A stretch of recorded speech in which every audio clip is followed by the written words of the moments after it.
Illini Democrats, and I'm extremely thankful that all of you have come out to join us in this evening for such an important event. We have a large range of members in the audience tonight: student leaders, elected officials, community activists, 13th District voters, and of course, concerned citizens. The reason tonight's event is so important is because we have a president in the White House who is trying to roll back the progress we have made as a country, not only in the past 8 years, but in the past few decades. And we have a congressman representing our district acting as a rubber stamp to those same destructive policies.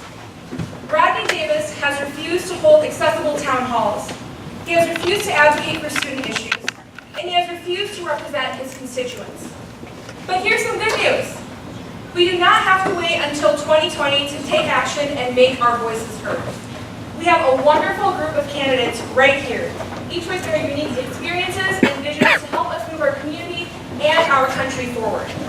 I hope this forum can serve as an opportunity for our community to become educated and informed about the issues impacting our country, and the positions of the candidates on the issues that are most important to you. But we've all taken the first, most important step of being here tonight and being active citizens. We have a lot more work to do. Each of these candidates have campaigns that need your help. In order to beat Rodney Davis in 2018, we have to start knocking doors, collecting petition signatures, registering voters, and raising money starting now. After today's forum, we all have to get involved in our own ways to ensure Democratic victory in 2018. The Illini Democrats are ready to take the lead on this movement here on campus through organizing students. As an organization, we are committed to making our events, like this one, accessible to everyone. In upholding this mission, we do not charge dues for our members and are funded largely by donations, which is why I'm asking those of you who are able to support our organization financially, however much you can, through a donation box that's sitting outside on the table outside the room. Again, thank you all for joining the Illini Democrats for tonight's event. We hope you enjoy it.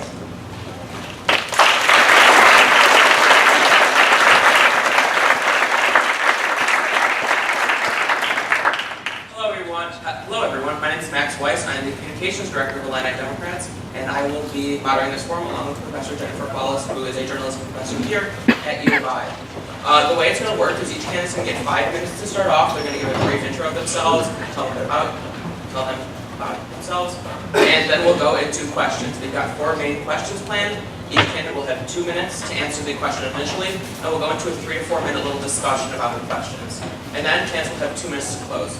So without further ado, we'd like to give the floor to Mr. Webb for his opening statement.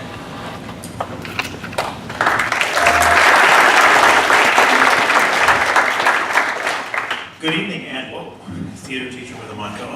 Hi, my name is Benjamin Webb, and I'm a high school English teacher. And thank you to the Illini Democrats for having us all here. And I think we all know the real hope that we want to see in 2018, which is a big change.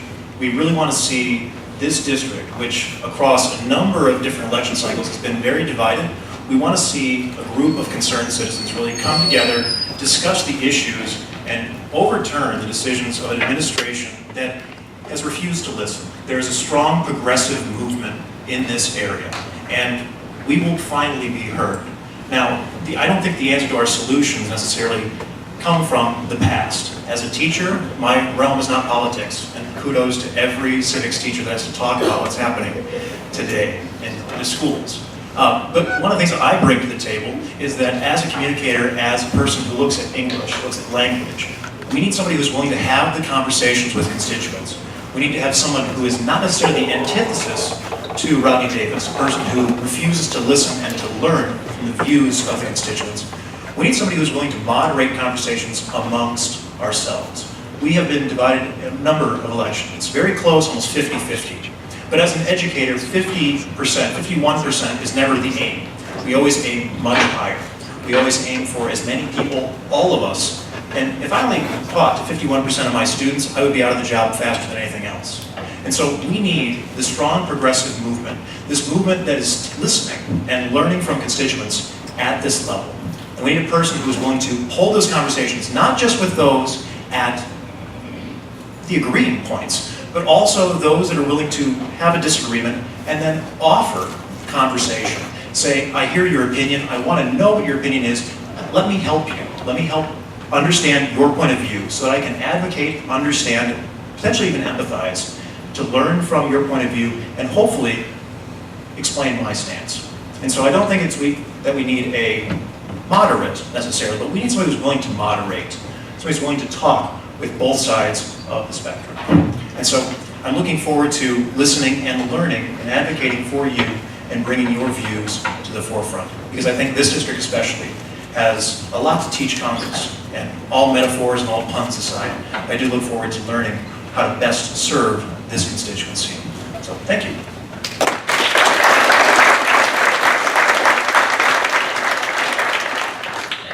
Thank you, Mr. Webb. We now go to Dr. Dave Gill.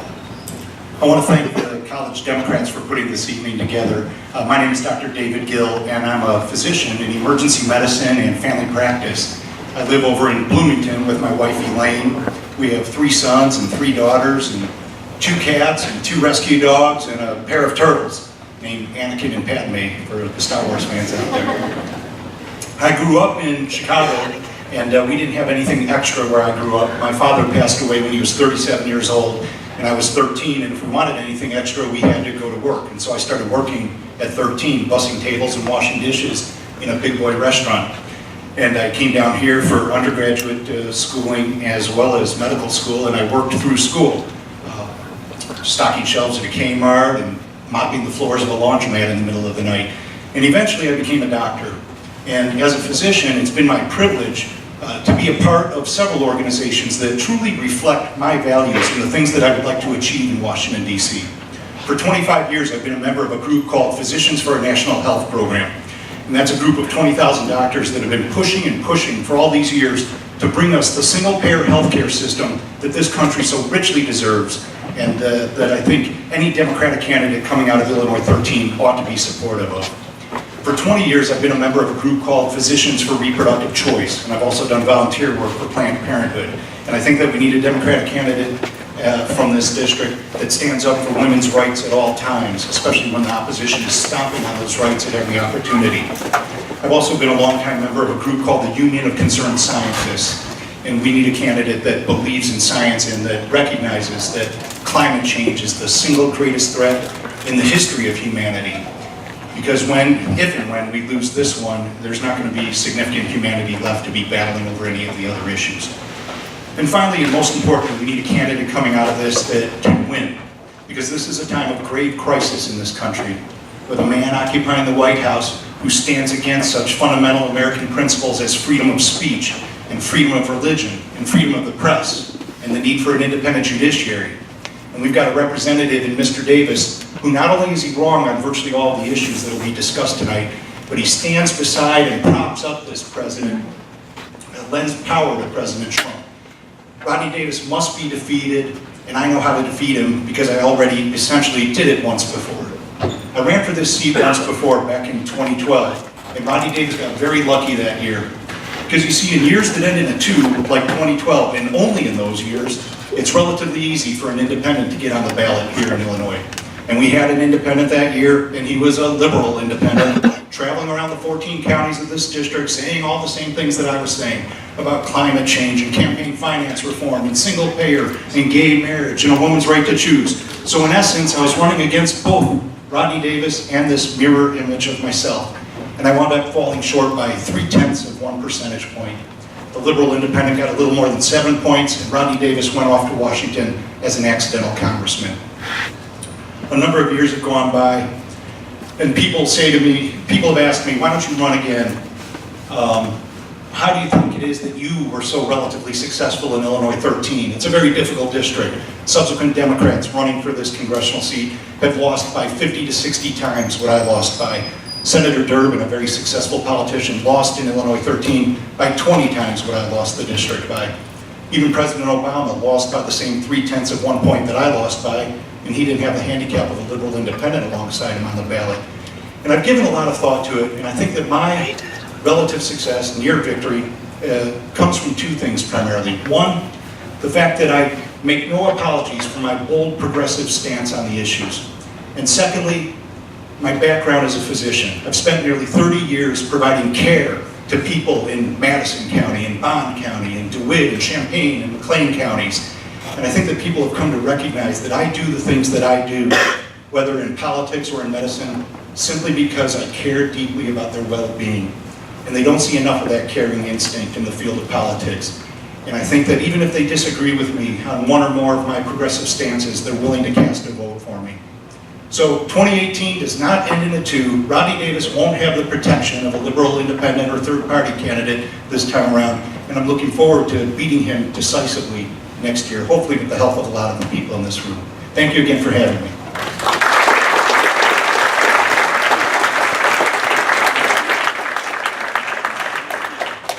Hello everybody, my name is Eric Jones, and I'm running for Congress against Rodney Davis like everybody else here. And I want to say first, thanks to the Atlanta Democrats for hosting us today, and then secondly, just to say what a good sign it is that it's early September of 2017. We have a room full of people, and we have five people who are all stepping forward to do something about what's happening in our country right now. So I'm very encouraged by what I'm seeing right now. So I'm running against Rodney Davis because we face real challenges in this country right now. And what I'm seeing is he's not doing anything about them. And he's actually taking us in the exact opposite direction of where we need to be going.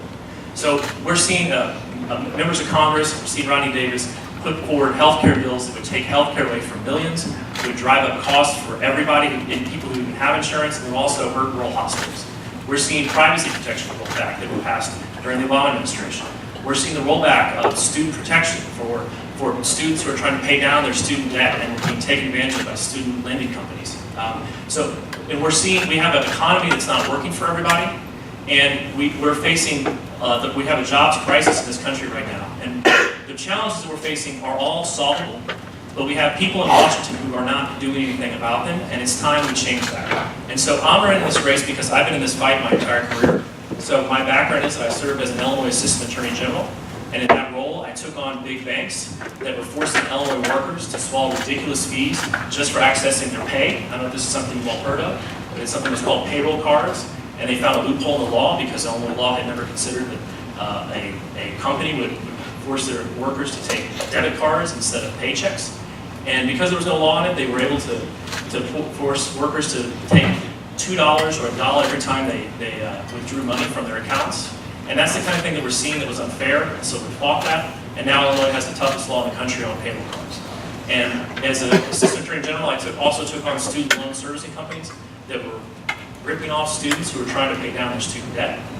And before that, I served as a Chief Investigative Counsel in the United States Senate, where I took on health insurance companies that were and telecommunications companies that were ripping off consumers. And so in that work, what I've seen is over and over and over again, the challenges that we're facing right now have to do with the fight between special interests and people's interests.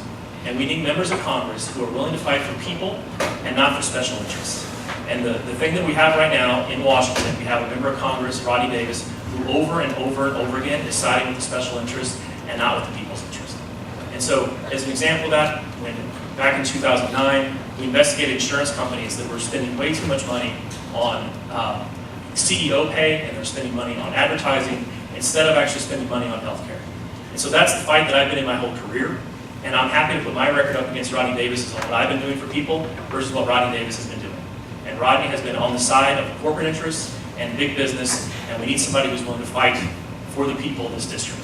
So here's what I stand for. I believe that healthcare is a human right, and that everyone in this country should have coverage. I believe that we have to have an economy that works in every zip code. I believe that workers should be protected, and that we should be fighting for jobs, not fighting for a GDP that works at the national level but doesn't work in every single county across this country. I believe that we need to be fighting for students and for young people to get the education and the training that they need without forcing them to go into ridiculous amounts of debt just to do it. And the good news is, and I know I've talked a lot about a lot of problems, but the good news is, unlike most places in this world, the United States is a place that can still change the direction when it goes. But to do that, we all have to work together, and we have to bring in everyone into this system, and we've got to get everybody to vote and to work hard to change the direction that we're currently going. And I'm actually very, as dark as these times are right now, we have faced challenging times before in this country, and every time we've done it, people have stepped forward and changed the direction. And so that's why I mentioned at the outset that I'm so excited to see so many people here tonight, and I'm excited actually to see other people running this race. because we have a challenge in front of us right now. We have an administration that is taking our country the wrong direction. We have members of Congress who aren't doing anything about it. And so I jumped into this race because my background is I have worked and done investigations of administrations before. My job was I did an oversight of the Bush administration.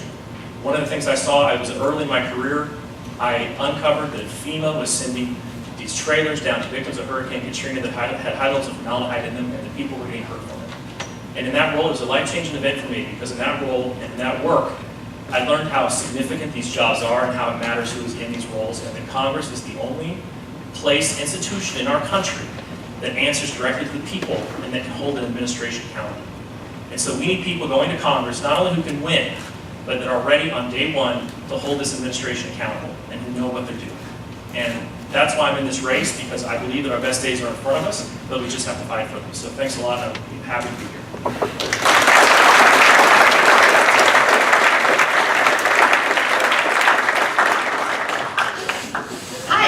Betsy Dirksen Lonergan, and I'm very excited to be here tonight. Thank you to the Illini Democrats and to Matt and Professor Paulus for hosting and moderating the forum. I graduated from here in 1993, so it's a lot of fun to be back at my alma mater, and it's even more exciting because there's a couple more Lonergans here at U of I to share my Illini experience. It just doesn't work when I'm trying to explain the moral plots or that distinct smell of cans to people who haven't gone here. It's special. I'm born and raised 80 miles from here, west of here in Springfield, Illinois. After graduating from here at U of I moved out to Baltimore and taught middle school for 2 years before marrying my hometown sweetheart and moving back home to Springfield to start our family. When I arrived back in Springfield, the University of Illinois was actually expanding at that time to the 3rd campus. And the Alumni Association called me and asked me to start the University of Illinois Springfield Alumni Association. When I was here on campus, I was very involved in the Student Alumni Association. So it was a natural fit and a great opportunity. Once I got the UIS Alumni Association off the ground, I became self-employed so that I could balance my own work hours with raising our 3 children. For the last 20 years, my priorities have been family, work, community service, and helping to get other Democrats elected to office.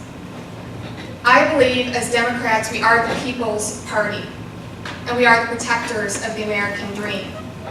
And right now, with Donald Trump as the president and Congressman Davis voting in lockstep with him, our American dreams are being threatened, and I want to protect them. We have a right to expect quality medical care and affordable health insurance. We have a right to expect a public education that sets our kids up for bright futures. And if they choose the college path, one that allows them to graduate, allows you to graduate without massive debt. We have a right to expect leaders who are out protecting our jobs and fighting for our futures. The tipping point for me getting into this race was on May 4th, the day that the House Republicans passed the Trump Care bill. It was unacceptable to me to see people on the White House lawn celebrating after passing a horrible bill that would have ripped health care away from millions of Americans. Good health care, insurance, and the protections in place saved our family 8 years ago when our oldest son, Jack, almost lost his life to a tick bite. Jack spent 21 days in the pediatric intensive care unit at our local children's hospital. He had surgery, was put into a medically induced coma, and placed on a ventilator to breathe for him. When my husband and I were in the hospital at Jack's bedside, we weren't thinking about the costs involved or how expensive that ventilator was. We just wanted to breathe for him. 24 days after we entered the hospital, we got to take our boy home. And then the bills started coming. It was a very, very expensive medical emergency, but it didn't bankrupt us because we had health insurance. I want to make sure that everyone has access to quality care and insurance and the protections in place, because no family should face financial ruin because of one medical emergency. Right now we have 2 kids in college, and we're trying to figure out how we're going to get them through without them graduating with massive debt on the other side. On the federal level, there are things that we can do right now to help students and parents. We can raise the child tax credit age to 18 so parents can take that money and put it aside for education. We can look at alternative funding mechanisms, and we need to lower the interest rates on student loans. Right now, students, their parents, and the grandparents who are co-signing the loans are sitting on $1.3 trillion worth of debt. That's $1.3 trillion that isn't going to homeownership, isn't going to retirement savings, and definitely isn't going to support local businesses and the economy. I'm in this race because I want to fight for our jobs, I want to fight for our economy, and I want to fight for our health care. And I'm looking forward to earning your support. Thank you.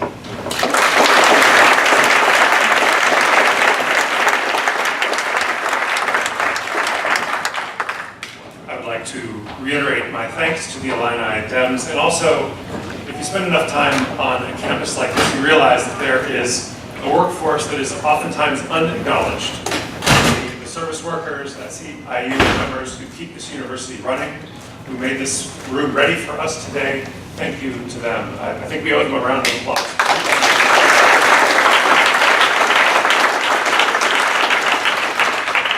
My name is John Ebel.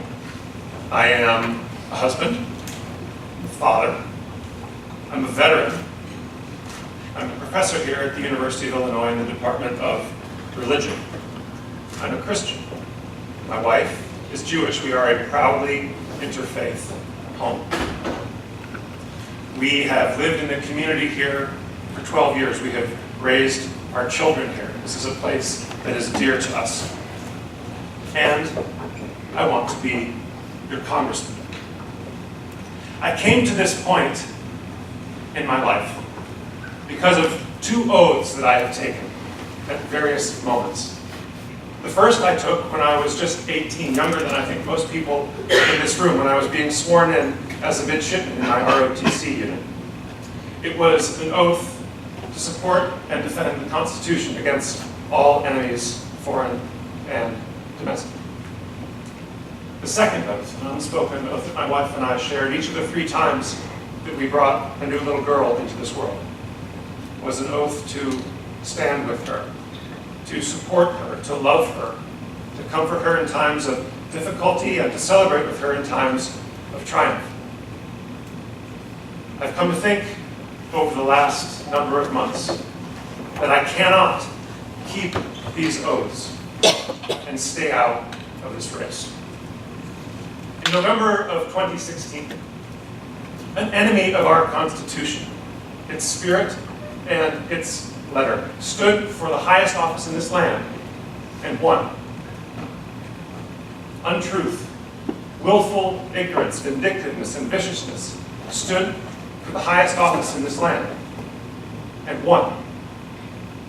And our representative in Washington, Rodney Davis, has shown neither the will nor the capacity to resist these corrosive trends in American politics and society. Your representative, my representative, President Trump, are moving this country backward. And there are so many things that we could be doing together if we had the right leadership. If we elected the right people, we would have universal health care with a single payer plan. If we elected the right people, women's rights, civil rights, and workers' rights would be secure. If we elected the right people, we could revitalize our rural and urban communities that so desperately need investment in their infrastructure and the good union jobs that would come from that infusion of funds. I'm standing here before you because I think that I can do these things. I can bring the energy to Washington, I can bring the creativity to Washington to get these things done. I stand outside of the political ecosystem of of our state, and of our nation. And I think that we're at a time when we need someone who can stand outside, who can think creatively, who can think differently. I know the power of the federal government can bend to help those who need it. I experienced this in a very small way in my life. I was a good student in high school. I had a dream. I wanted to go to Harvard for college. My dad was a hard-working guy. He did everything right, literally everything. And in the spring of my sophomore year of high school, he lost his job. And the money that he had saved to send my brothers and me to college quickly became mortgage money, grocery money, utility money.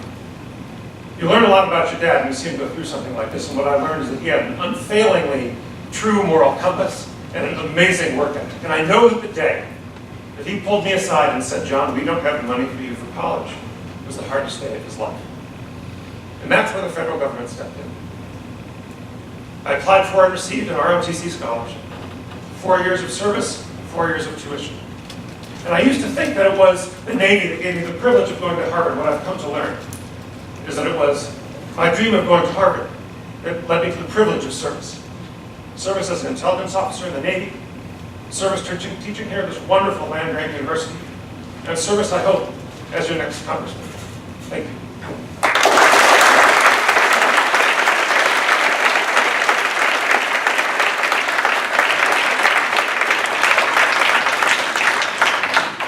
So thank you all for your opening statements. We're going to start off with Mr. Jones, and then we're going to work our way that way. And the next session, we'll work our way this way. But the first question today is about the news that happened today. Today, the Trump administration decided to end the Deferred Action for Childhood Arrivals program, also known as DACA. President Obama said in a Facebook post, "Ultimately, this is about basic decency. This is about whether we are as a people who kick hopeful young strivers out of America, or whether we treat them the way we want to treat our own kids to be treated.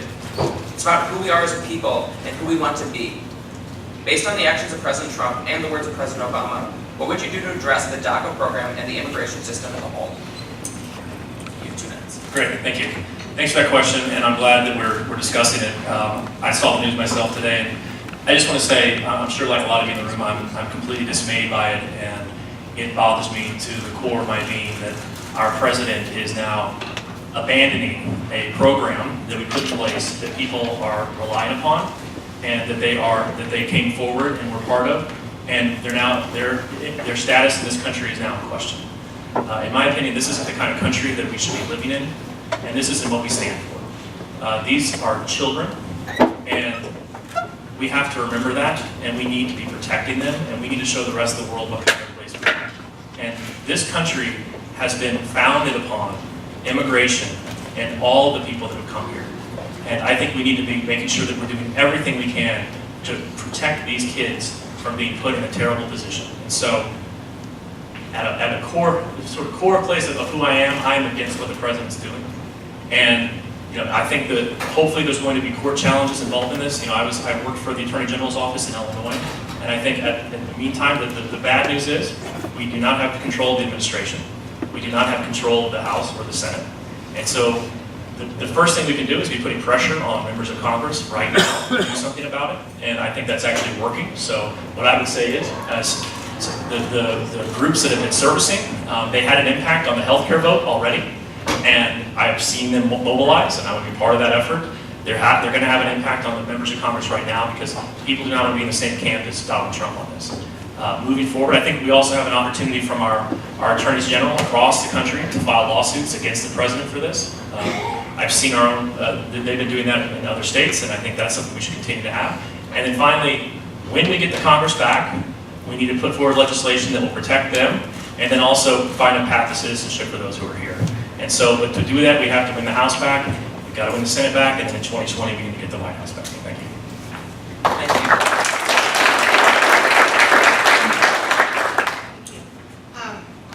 Children shouldn't be used as pawns, and they're not bargaining chips. And this date that they came up with, the drop dead date when this had to be done, they made it up. It was just some Texas politicians and President Trump, they made this up. The effect of that is devastating, and what we need to do is we need to pass the DREAM Act. And I hope that we can get a bipartisan bill. And the DREAM Act, it would provide a direct road to undocumented immigrants. It would provide a path to citizenship. If they have DACA or on temporary status, it would make that permanent and show them the way. And it would also protect graduates, immigrants who graduate from high school, who are enrolled in college, or who are already in the workforce, or who enlist in the military. I think these are what we should be aiming for. One thing I can tell you that I would not support would be what Congressman Davis voted for. I don't know if you followed the, it's called No Sanctuary for Criminal Acts, and it's essentially a racial profiling bill. In that bill, you can stop people if you think that they are undocumented for a motor vehicle violation. Well, in Illinois, motor vehicle violations, that's not having a seatbelt on.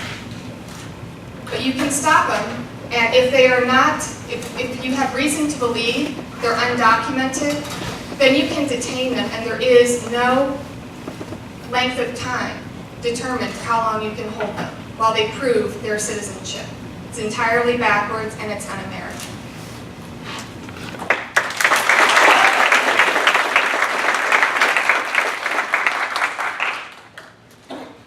So I think we need to stop being surprised by silly, dumb things that President Trump does. And this is a silly, dumb decision. It's dumb because it flies in the face of what America is. A land of opportunity, a land that has as its lifeblood immigration. Look around the room, look at the faces here. At some point, someone in your lineage came from some other place to here. And we should be celebrating that this is still going on, that there are people who still want to come and contribute to and build this country. It is entirely ill-conceived and misdirected, and frankly, I'm sick of the scapegoating that goes on against immigrants in this country. When the truth is that our agricultural industries, our plants, our service economy is deeply reliant on undocumented labor. So what I would do is, first of all, stop the scapegoating, recognize the truth, the history of the United States, which is a nation of immigrants, and create a much broader path to citizenship than the one that we have.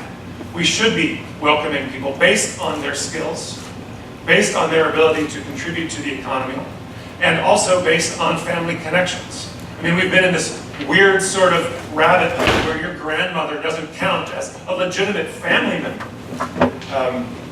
So when it comes down to these matters of immigration policy, we need to be true to who we are as a nation, and to recognize also that walls are for cowards. Read your history. Read your history. Walls are built by people who fear. And eventually, Joshua comes along with that horn and blows them right down. Thank you.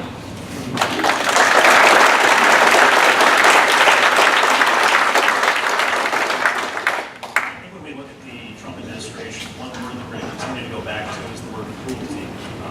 How this decision came about, how it was announced, how everything about this decision is the absolute opposite direction of, oh, sorry. In terms of the one, what? Thank you. You're very welcome. The one word I think we always come back to with the Trump administration is going to be cruelty. How this decision was made, how it was even just announced. The tweeter-in-chief cannot make these policy decisions and then send the Attorney General to make his own announcement. And when we think about how there are bipartisan bills right now being introduced by Senator Graham and Senator Lindsey Graham, as well as Senator Durbin, we need a clean DREAM Act on the floor, and I think the decision to give a 6-month timeline is cowardly. I think it is inappropriate, and I'm tired of I teach a multicultural literature class, and in my class, students have to look at how our diversity is what makes us strength, or how we find strength in our own diversity. And so my concern is that we continue to go back to this narrative of the wall. There is no reason for there to be a wall. If you want to look at immigration, look at the SEVA system, look at the visa program, actually look for good solutions and how you can find any number of problems in the system. If you want to keep people here that are promoting and creating a good environment, then actually say that you want to make this place a better place. I'm tired of the narrative that is, we are going to remove this. Congress, get your work together, you have 6 months to do it. That's not the way to do it. And I think as every time we look back at the Trump administration, we're going to see cruelty be the narrative.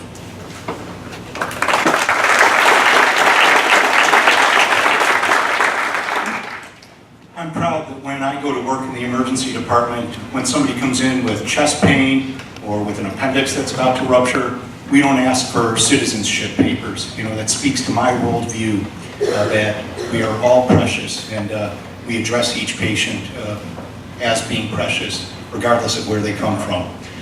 You know, I think that we all agree here that what the president did today is a vile travesty, but it even goes beyond vile. What's beyond vile? Not only is it terrible what he did, but he also snookered hundreds of thousands of families. There were a lot of people who came out when President Obama put the DACA program in place, who exposed themselves, as it were, to a situation in which they are now in grave danger with the action that President Trump took today. And I think this is an optimal time to recognize why so many of those people are here. We talk about these 12 million undocumented immigrants. And it goes hand in hand with many of the issues that will be discussed tonight, and that's the corporate ownership of our politics and our government. You know, NAFTA passed in 1993 with the urging of many large corporations and Wall Street banks that did very well because of a trade agreement like that. And it had many, many negative repercussions for we here in America. But it served the corporate masters well, the masters who fund the congresspeople and the senators.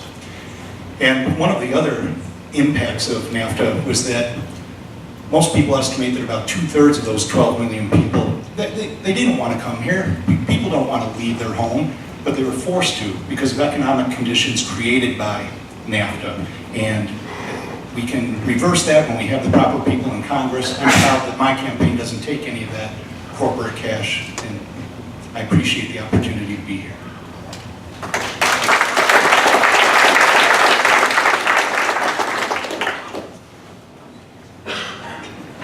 Thank the Illini Democrats also for inviting me to participate in this forum. This is totally student-driven and student-organized, so thank you all. I also want to thank the candidates for participating in the educational forum, not an argumentative debate. And I want to thank all of you in the audience for coming out and participating in civic life. It's very encouraging to see you here. Let's talk health care. Where do you think we need to go as a country? And what is your plan to implement that strategy? We're going this time starting with Dr. Gill in this direction. Thank you. It's an excellent question. I think that, as I indicated during my introduction, as a 25-year member of Physicians for a National Health Program, I'm somebody who believes that healthcare is a right and not a privilege. And I am sick and tired in the course of my work over nearly 3 decades of seeing nearly everybody that I see ripped off by a for-profit private health insurance system that doesn't provide people with one iota of health care. And the time is long past due, it's decades overdue, that we have a single-payer healthcare system in place. 95% of individuals would save money with such a system. And there is a bill in Congress now, H.R. 676, introduced by John Conyers several years ago. The group that helped John Conyers write the bill is the group that I belong to, PNHP, Physicians for a National Health Program. I think that allowing the insurance companies to continue on in any role with regards to our healthcare system is a failure. And we've seen over the last several months as the Republicans have tried to work their way through repealing and replacing Obamacare, that the insurance industry's interests are paramount to those who dominate in Washington, D.C. right now. We need individuals that actually care about people and not about the insurance companies. And I look forward to being a leader when I get to Washington with regards to this. I see individuals on a daily basis that suffer because of the way we design our healthcare system. I was down in a little town in Randolph County a couple weeks ago. A 60-year-old hardworking gentleman came in with belly pain at 4 in the morning, and he had been told 16 hours earlier by his doctor to go have a CT scan and some lab work done, and he couldn't afford it because he had lousy insurance, as so many people still do in this country. 16 hours later, he came in and his appendix had ruptured, and now he was life-threateningly ill, or it didn't have to be that way had he lived in any other developed country in the world. Thanks.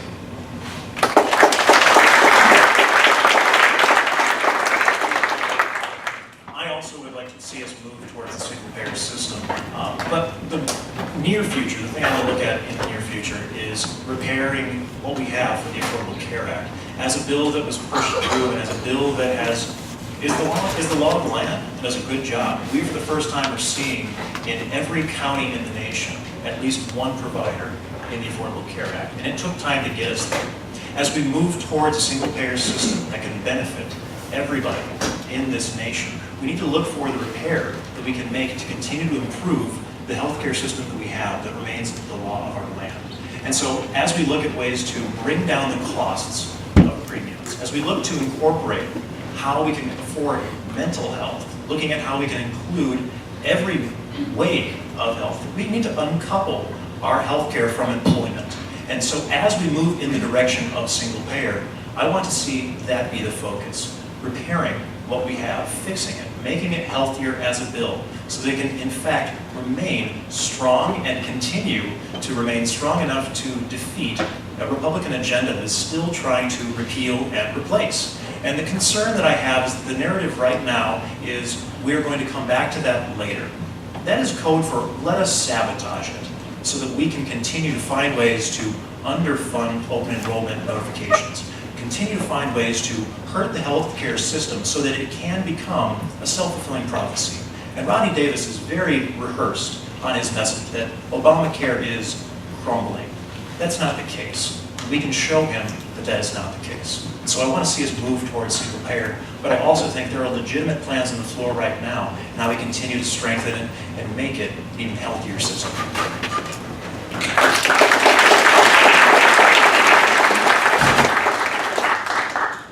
So, healthcare is the moral issue of our time. I think we all feel it.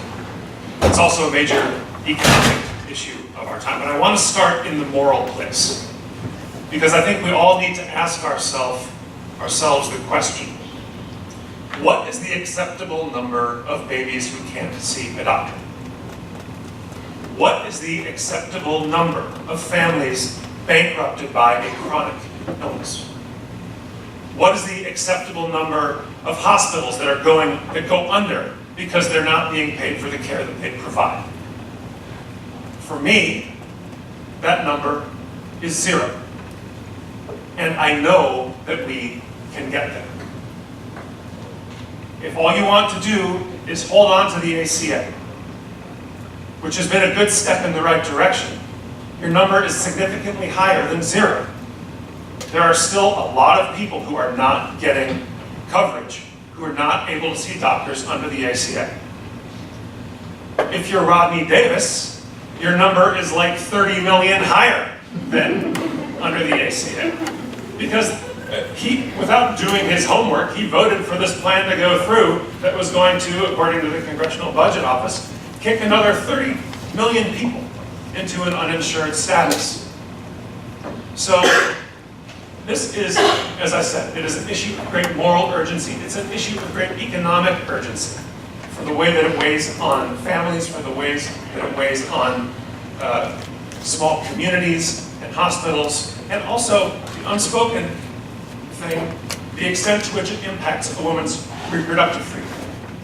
If your health care is tied to your employer, and your employer refuses to fund birth control or contraception, you will find yourself in the position of having to choose between reproductive freedom and your job. And nobody in this room, nobody in this country should face that kind of choice.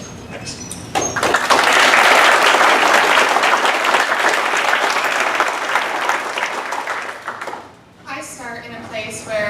believe that healthcare is a right and not the privilege of just a wealthy few. And I think that if we can start there with that understanding, that there are some different options out there that we could move toward. First, we've got to fix the ACA. And we can do a few things right now to help stabilize the Affordable Care Act. We can let people who are 55 start buying into Medicare now. Medicare can handle that influx, and we move them. People 55 and over typically have higher medical costs. When we move them out of the market and into Medicare, that will help bring some of the costs down. Another thing that we can do is cut prescription drug costs. It's crazy. We have handcuffed Medicare, the largest purchaser of pharmaceuticals. They're handcuffed and they can't bargain or negotiate for cost. So right now, in the United States, we consume 8% of the pharmaceuticals sold worldwide. We account for 55% of the profits of pharmaceuticals worldwide. That's just simply not fair. We're subsidizing drugs and pharmaceuticals for the rest of the world, and that needs to stop. The other thing that needs to happen immediately is that Congress has got to fully fund the cost-sharing reductions. That's what hospitals and doctors depend on when they are creating their budget. That's the money that comes in to help people who are of low income. It helps close the gap for them. And right now, Congress is playing chicken, and they're giving us 1 month here. They're not fully funding it for a budgetary year, and we need that funding. I think the combination of those things will help stabilize the market, and then we can move forward together as a nation.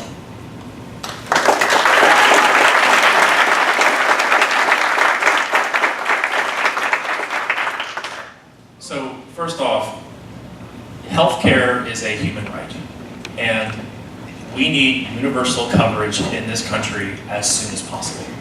So that's number one. Number two, when people do get sick, we need to make sure they're not going into bankruptcy or taking out ridiculous amounts of loans just to get the health care and the coverage they need.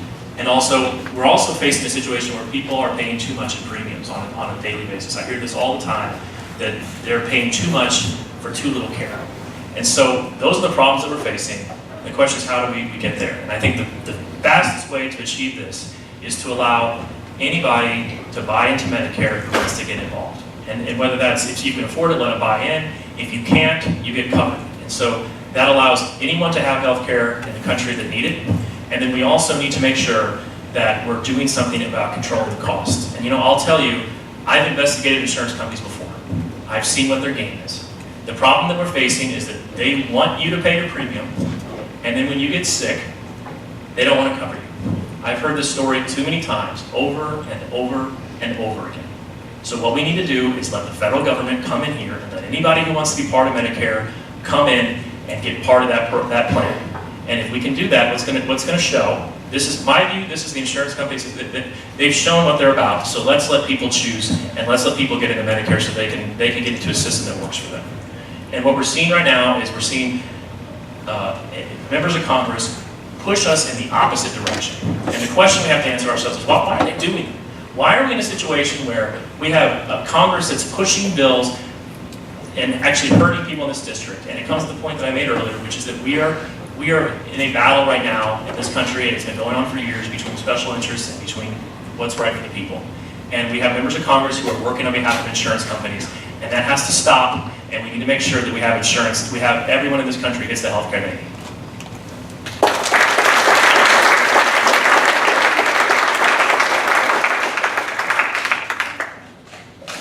So it's good to see all of you guys support, fixing the Affordable Care Act program. So, Mr. Jones again, we're going to switch over to college costs. Many of us are college students. We're paying a lot of money for college. So many of us are paying thousands of dollars to get a high-quality education at UVI. But not everyone is necessarily as fortunate as us. If elected, what will you do to make sure that every student across the state get a high-quality public education without becoming indebted for many years?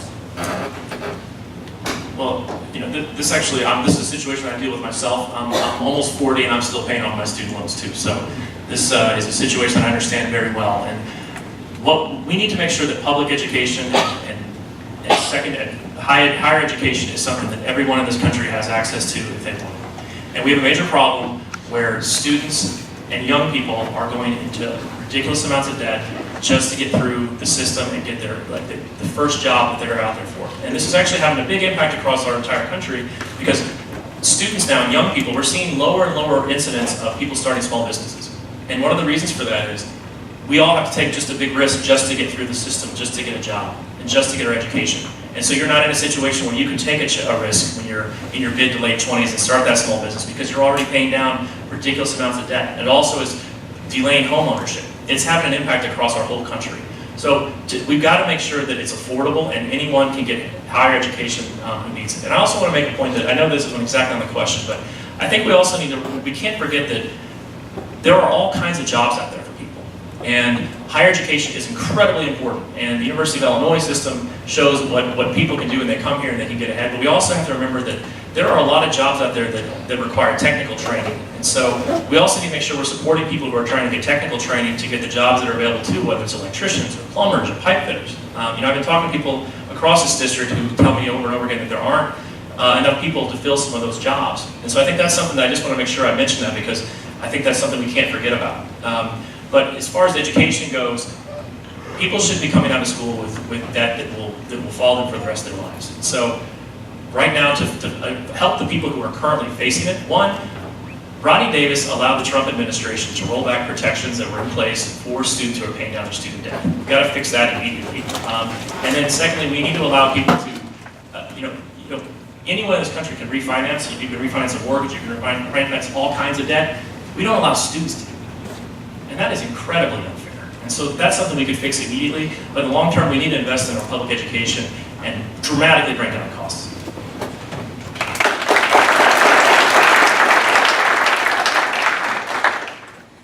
College debt, as I mentioned earlier, is something we're going through and I think about a lot. So I'm excited because I have what I think are some really interesting thoughts on this.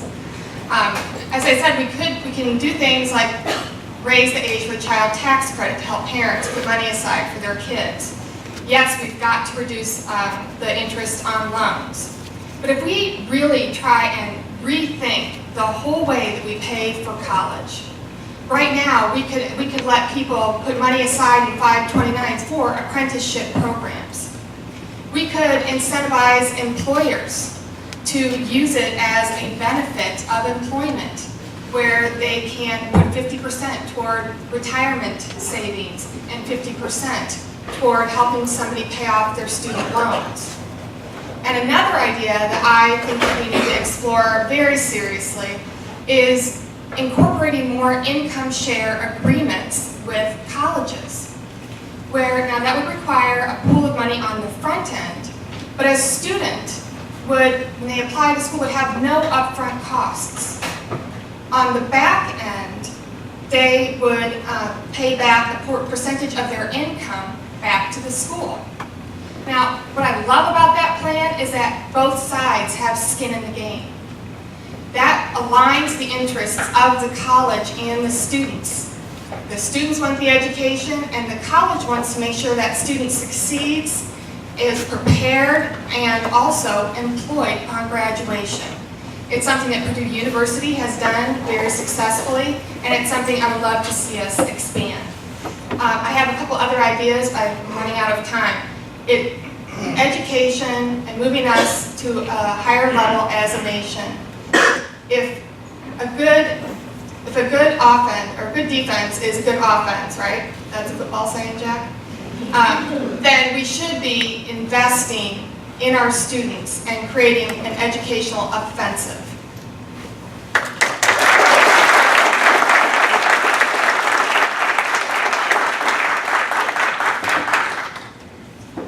I want to begin by saying that I believe that education tailored to one's skills and one's goals is absolutely the best investment that one can make in their life.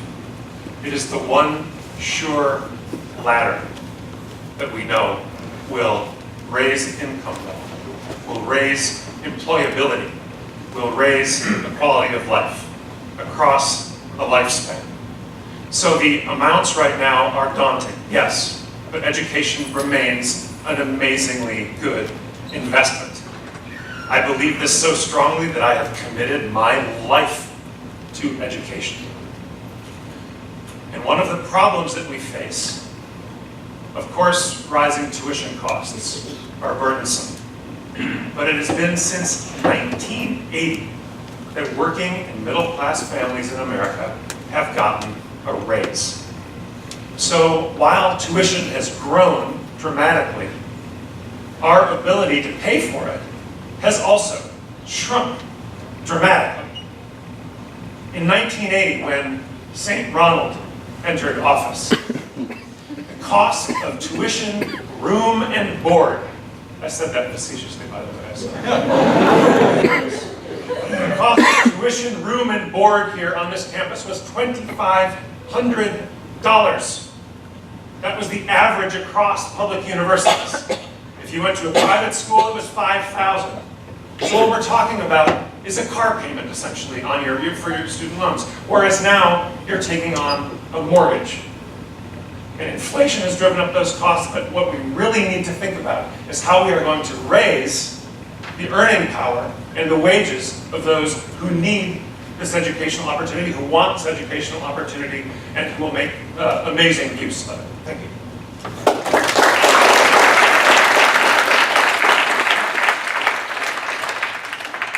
John Dewey's an educational philosopher, and he talks about using education, or how education can be a weapon to protect you in your future. My issue, my concern is that education as a weapon right now, in metaphor, is the weapons are pointing towards our students. Education is a burden that families are sacrificing so much just to make possible, and especially in our state. You talk to state senators and they say, we could make university education free. We could do that with a good, strong budget at the state level. And so we need to start to have that conversation at the state level, but at the federal level as well, we need to have the conversation about how, and I totally agree, we need to look at the wages that we have, because even if you had a job, what was the year you said? 1980.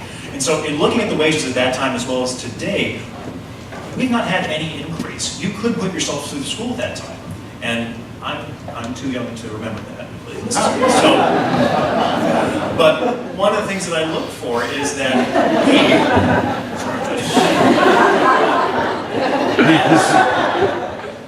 as we look at our educational system, there is nothing better than our schools. And oftentimes I feel like I have to apologize for when my students are going off to college. And I feel like I have to talk to the parents and say, I'm sorry for pointing them in this direction. If they go into arts, I'm even more apologetic. And what I'd like to see is that these students going off, and not to mention, even in class, sometimes I will say, you don't have to go to college. I had a student who said, I want to be a priest, so thank you for saying that.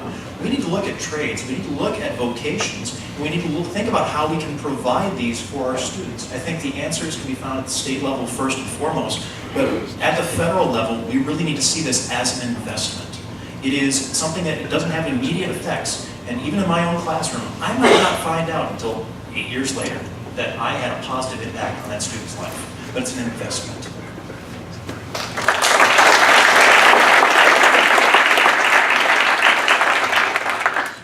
Those of you that go to school here, I don't think that you should be leaving here with massive debt when you graduate. I don't think that you should be leaving here with a small debt. I think that you should be leaving here with no debt at all. I believe that in this country, we need tuition-free access to public universities and colleges and trade schools. And that when someone like Rodney Davis, another corporate-owned member of Congress, tells you that we can't afford that, that's a lie. Case in point, if we could travel back in time, back in early 2003, myself and many people in this country were standing up in opposition to the drumbeat of war as this country got ready to invade Iraq. We felt that that was a wrong move, and the consequences of that, the cost, the money that got put into Iraq and the consequences of Iraq would have paid for free college for everybody that wanted to go to college in this country for how long? For a year? More. 2, 5, 10, more. 50 to 100 years. The money is there. We just need to reorder our priorities. And this is a time when we need people to be educated in this country. When we have a large number of Americans that have difficulty recognizing the reality and the gravity of the threat posed by climate change, we've done something wrong with our education system. And allowing tuition-free access to universities and colleges and trade schools also is a means of moving people from poverty up into the ever-shrinking middle class in this country. Thank you.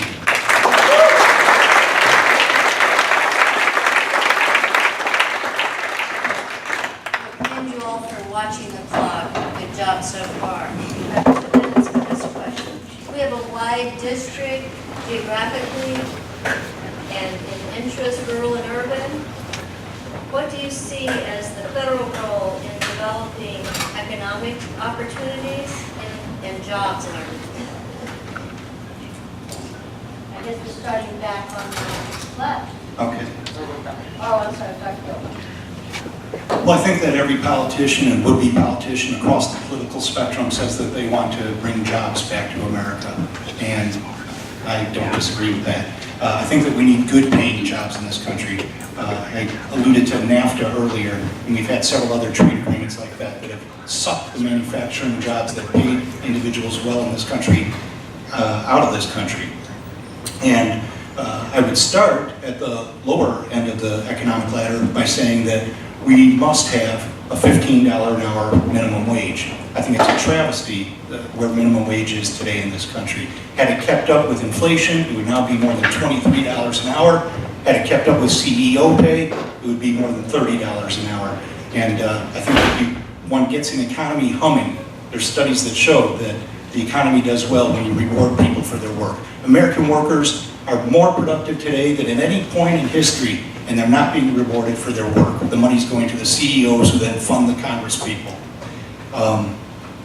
I think too, as we've alluded to, protecting healthcare in this country is an important step toward serving the economy well, especially the rural areas of this district. I work in a lot of those small critical access hospitals, and a lot of them are the main employer within their county, and to threaten them in the way Rodney Davis has done not only will result in people dying. He doesn't like us to say that people will die as a result of his policies. He came up with that after that unfortunate shooting in Alexandria. Not only will people die when you put in place healthcare policies pushed by Rodney Davis, but you crush local economies when you make hospitals go under and result in that type of job demise. Thank you.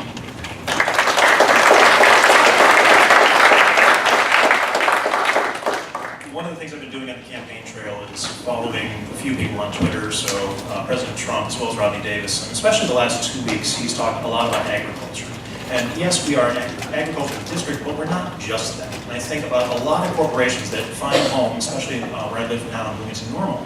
There are a lot of corporations that call this district home, and right now they're deciding, do we want to move down someplace else? Do we want to leave our area?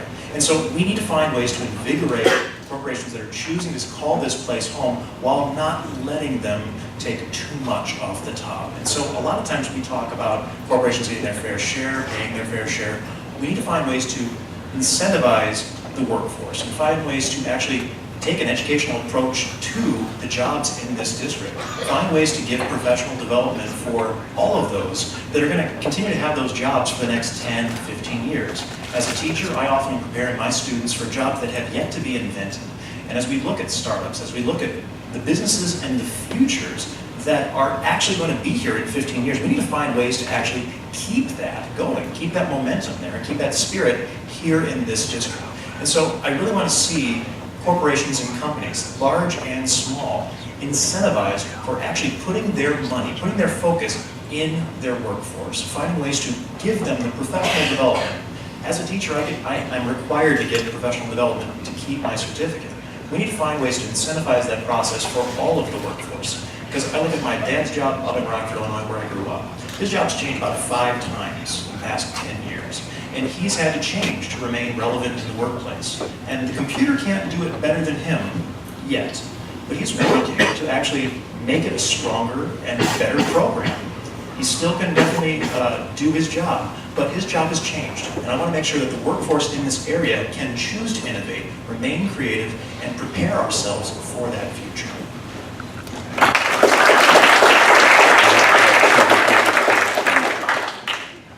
So this economy is working brilliantly if you manage a hedge fund. The market for second homes is really good. It's a buyer's market right now, and sailboats are cheap. But that doesn't cover most of us, right? Our interests are somewhere further down toward paying the mortgage that we have and maybe trying to make a little bit of space for recreation in the lives that we are living. For me, the issue of jobs and economy is, as I mentioned earlier, tied to education.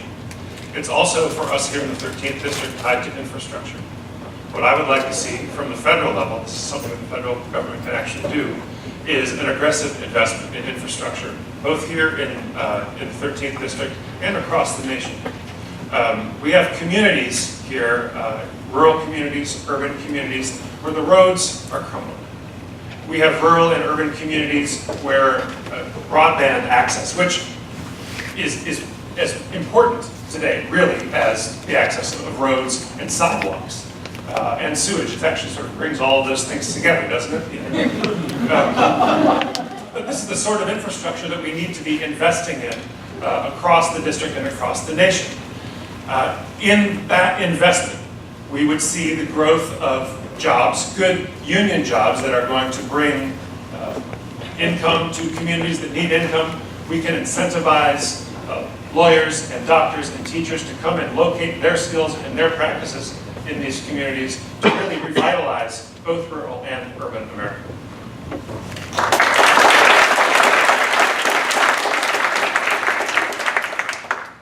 I agree that the 13th District is geographically large and diverse. But as I travel around the district, I don't see a whole lot of difference between what people in the 13th District want. They want a job they can feed their family with, and they want to be able to go to the doctor if they need to. And they want to be able to help their kids achieve a higher education, whatever that means, 2-year, 4-year college, pay for an apprenticeship class.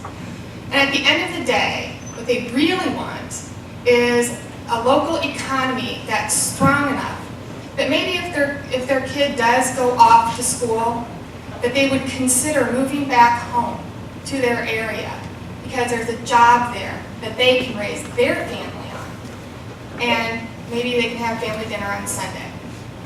We're not asking for the moon and the stars. They really want a solid middle-class life from Calhoun County down to Madison and over here to Champaign. Right now, I think we are on the cusp of huge job creation in clean energy. And those jobs we need to be able to train workers for. So let's invest in worker training and make sure that our American workforce is at the forefront of clean energy jobs. We need to make small business loans easier to get. The banking industry, when they passed the Dodd-Frank Act, had great things in it, and there are a couple things that need to be tweaked, and that's one of them. It made it real hard for small businesses to get loans. So let's make sure that small businesses have better access to funds to start up their business. There are a lot of things that we can do in farming as well.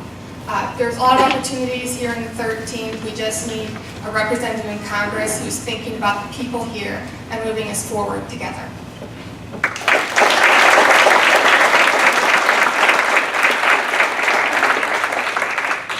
So I think there's a very important federal role in job creation. And I want to say at the outset, first off, this game that our states have gotten into where it's whoever gives the most corporate giveaways lures somebody to their state to open a factory or to move their corporate headquarters is not going to work for us in the long term. It is a race to the bottom, and it's not going to fix the problems that we're facing. So I think first off, I think there is an opportunity for job creation in this district for investment, one, in infrastructure, and then two, in our universities and our colleges. But first off, on infrastructure, as an example, and this was already mentioned, rural broadband is a real issue. And for those of us who live inside of a city, I live in Edwardsville, we have plenty, we get the internet there, Champaign is fine. You go right outside of these communities, and there are thousands of people in this district who do not have access to the internet, to broadband internet. And the numbers are staggering. If you look it up, the FCC puts out this data, there are 200,000 people in this district that don't have access. And that's a surprising number. I was surprised myself when I saw it. And this is an issue that we need to focus on because we faced this issue as a country before. In the 1930s, electricity was not something that everybody had. And we now take it for granted that everyone in this country now has electricity. In the 1930s, it wasn't the case. Rural communities did not have access to it. And the Roosevelt administration made a decision, and they pushed forward an agenda that would say everybody in this country gets electricity. And they pushed forward and they allowed it to happen because they knew the for-profit companies were not going to do it. And that's the situation we're in right now with rural broadband. The for-profit companies are not taking those lines any further because they can't turn a profit from it. But that doesn't mean we should stop the lines. We've got to make sure everybody has access to them. And what that will do is that will bring jobs to the people who are setting them up. It will bring jobs and small business opportunities to the people who can now get access to it. And I just want to make one quick mention too. We have an issue with consolidation in this country when it comes to antitrust issues, and it is time that we start enforcing our antitrust laws and ensure that all these corporations are broken up so that we can start having competition in this country again, and that would be the jobs too.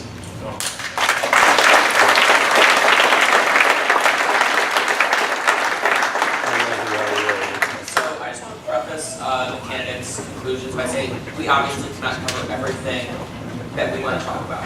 There's so many issues out there that didn't get talked about today. Fortunately, we didn't talk about climate change a lot. We didn't talk about what we choose. So these are all things that the candidates are going to answer throughout the campaign trail while they're out going across the district. I'm sure this is not going to be the last time they're making their way to Unified, especially for you, John. But there's so many issues out there. So follow these candidates on Facebook, read the news, follow Illini Democrats on Facebook. This is a good way to stay involved. We're also going to be having a gubernatorial candidate forum on November 6th, exactly 1 year before the general election day. So make sure to stay tuned to Illini Democrats for that. We're really looking forward to it. And without further ado, we're going to give each candidate 2 minutes to respond in reverse order. So Mr. Eagle, first.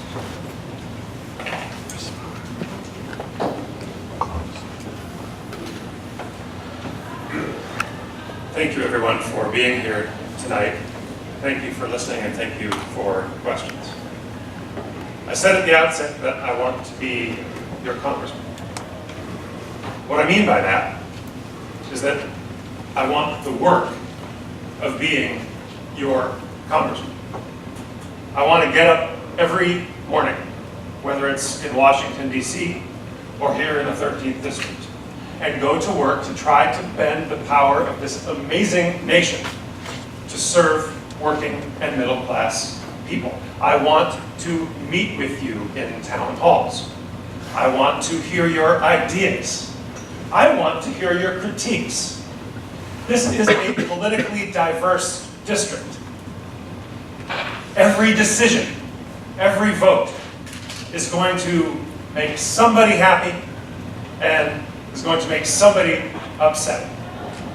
The sorts of laws that I would support are not laws that aim for perfection. I don't think we find perfect laws in this world. What we find instead are laws that work. And I would be committed as your congressman, as an inherently pragmatic person who is committed to progressive principles, to working toward laws that work, to representing you well and fairly in Washington, D.C. Thank you very much for your time.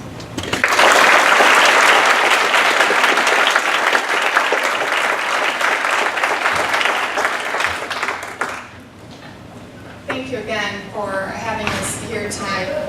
I'm asking for your vote for Congress because I want to be the person who is able to listen to you, take your concerns, your ideas, and bring them out to Washington. Our 13th district representative should do exactly that, represent the 13th district.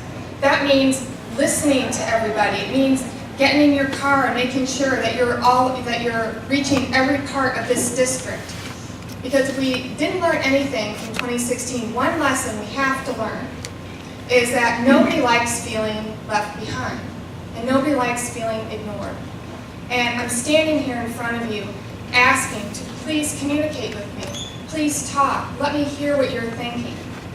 And let me be the one to take that message forth. I believe that healthcare is a right and not a privilege of a few. I believe that we can work together to create college debt-free. I believe that we as a nation can figure out comprehensive immigration reform while protecting the children who are here, who have made their lives here and recognized no other country. I believe we can work together moving forward to create excellent middle-class jobs that people can raise a family on, help their kids go to get in higher education with, and strengthen our local economies. Thank you again for tonight, and I would ask you to learn more about me at my website, BetsyDirksonLondergan.com.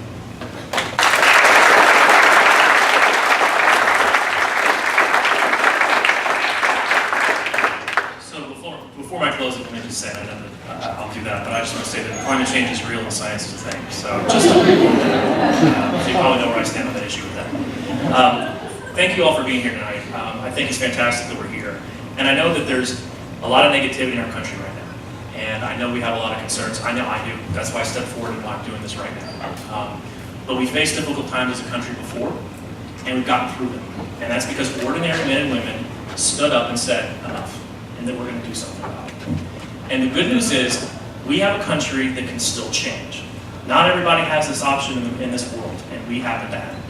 And we are a wealthy country, and what we just need to decide is how we want to allocate that wealth. We can be a country where everybody has health care without going into debt. We can be a country where everybody gets to go to college or pursue the training that they want without going into debt. We can be a country where workers' rights are protected, where women's rights are protected. We have all of those options in front of us. We just have to get the right people in Congress to do something about it. And I want to put my record up against Rodney Davis's in the general, because I've been fighting for people my entire career, and I've been winning for people my entire career. And Rodney Davis has been siding with the special interests instead of the people's interests. And I think that's what this election needs to be about, and that's what we all need to be focused on. And earlier, I told you a story that's a pretty sad story about something I dealt with earlier in my career when I was investigating FEMA trailers. And I want to close with something that I experienced through that. We found a problem. We saw that FEMA was sending these trailers down to victims of Hurricane Katrina, and that there were high levels of formaldehyde in those trailers, and that people were getting sick from it. And that's a terrible story. The positive from it is, if there is one, is that we were able to investigate it, we uncovered it, we got a law passed that prevents that kind of particle board from having those high levels of formaldehyde. And now when we look at it, when I see victims of Hurricane Harvey, I'm now hopeful that we're not going to put them in harm's way twice by sending down manufactured housing that's going to harm them. So I want to leave on a positive note, which is I know that we are facing challenging times, but there are solutions out there, and we can achieve them. We just have to work together and fight for them. So thank you very much. It's been a pleasure to be here.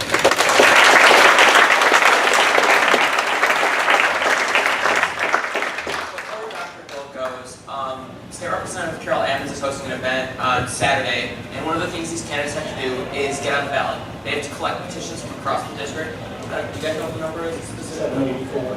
784. So they got to collect some petitions. So one of the things that State Representative Ammons, who's been fantastic here, sitting down here with me, is on Saturday, September 9th, from 2 to 4 p.m., they're going to be having pizza, and you guys can learn how to get involved with campaigns and circulate petitions. So it's a very important thing, and many of you guys are probably looking forward to getting on a campaign. So all these fans that Facebook page can go follow there, get involved, and then this event is an also fantastic opportunity. So yeah, and there's pizza. College students, if you like free food. Dr. Gill, without further ado, 2 minutes. Thanks, Matt. Before I forget, here in Champaign, you guys are going to be having a gay pride festival in a couple of weekends, and I would welcome any of you to join us. We're going to have a booth and be marching in the parade there here in Champaign, so you'd be welcomed. I'm a 24-year card-carrying member of the American Civil Liberties Union, and I've been standing up for marriage equality for all those years, even back when marriage equality was a very unpopular place to be. I've seen a lot of passion in your faces tonight, watching from down here, and I think that you deserve a candidate who reflects that passion, who brings a bold, progressive message. This is not some backwards red district. You know, as I indicated, back in 2012, when I just about won, but for the Liberal Independent, the following issues won by 7 points in this district, a sizable victory. Action against climate change, campaign finance reform, single-payer health care, gay marriage, a woman's right to choose. But this is a progressive district that deserves a progressive candidate to stand up for the people in this district. And not only are those the right values and places on issues, but it's politically strong. Voters don't come out for half measures. There's no enthusiasm for half measures. When all the candidates sound the same, people stay home and we wind up losing elections. And I'd like to thank you again for being here. I'd like to invite you to be a part of my campaign. You can join our website at davidgill2018.com. We can get you involved in all manner of ways. And again, thank you for the opportunity to be here. I really appreciate it.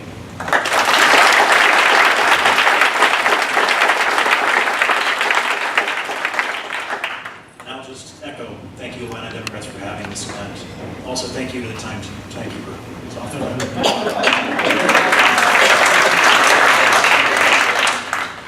in November, my classroom changed, and that's what really motivated me to look at politics instead of education as a potential career. I just recently put this in Chicago, and as somebody who is young, scrappy, and hungry, I find my motivator to be young people, students, people who speak out, or people who are maybe not yet able to speak out. We have a strong, progressive message, and that message needs to become a movement. And especially with 5 candidates, you've got a lot of people who want to work extremely hard for you. And I think it's really important that we come together in this district. Our goal is to flip this district, and it's extremely significant that Rodney Davis, News Gazette called me a polite candidate, but I find it extremely important that he starts to listen and learn from us. And so as an educator, I would like to put my name into the hat, but the goal is still that we flip this district and we move forward. And so I hope that you could follow me on Twitter, on Facebook, EverForwardIL, because that's a saying that my father always taught me, and my brother will say that he never talked about that. But it's the idea that it's not just everyone, everywhere. It's that all of us are moving forward. We set our goal on the horizon, and we actually work our way towards that horizon. We don't take steps back. We do what we can for each other, for all of those, not just those at the top. We work especially for those who are not the ones in the classroom to raise their hand and speak up. And so, thank you very much for having us here. I'm honored to be among you all.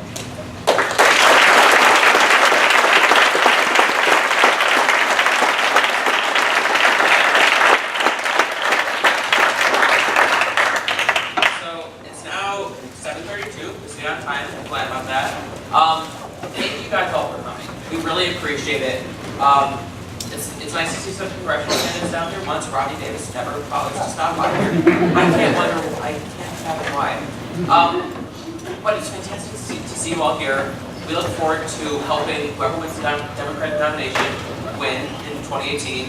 And it's fantastic if you guys want to get involved in campaigns. Come talk to the candidates. Their staff are here. They're here. Thank you guys all for coming. That concludes the Illini Democrats Congressional Candidate Forum. I'd also like to thank Professor Wallace for being up here the whole time.